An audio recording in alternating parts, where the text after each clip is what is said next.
Vapour pressure की बात अगर की जाए तो वो वेपर प्रेशर कम होता है, लेकिन जब उसमें साइक्लोहेक्सेन मिक्स कर दिया जाता है तो उसका वेपर प्रेशर इंक्रीज कर जाता है, बढ़ जाता है, जितना हमें राउल्ट्स लॉ से होना चाहिए उससे अधिक हो जाता है।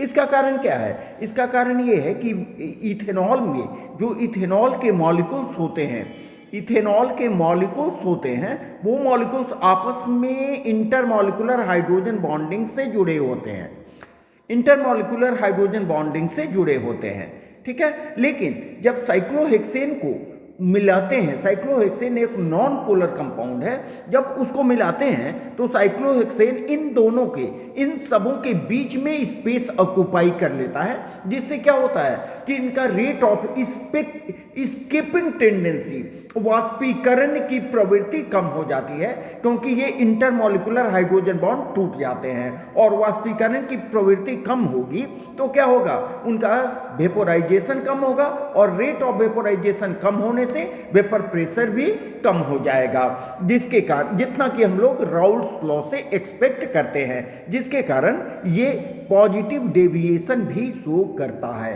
ठीक है। ये तो आपको हो गई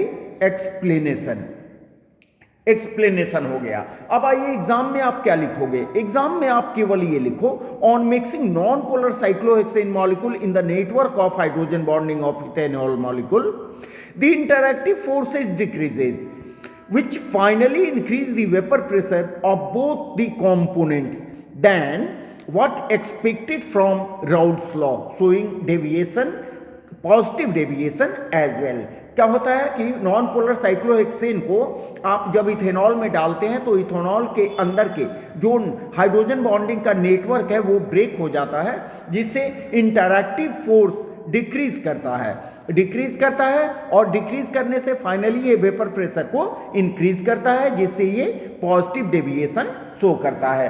इसी तरह इसको हिंदी में भी दिखाया गया है कि साइक्लोहेक्सेन मॉलिक्यूल को हाइड्रोजन बॉन्डिंग की संरचना में आ जाते हैं, जिससे अंतराण्विक आकर्षण बल कम हो जाता है, जिससे वाष्पीकरण की प्रवृत्ति बढ़ जाती है, ठीक है, और इनका वाष्प दाब भी राउल्ट्स लॉ के नियम से अधिक हो जाता है और ये पॉजिटिव डेविएशन शो करते हैं।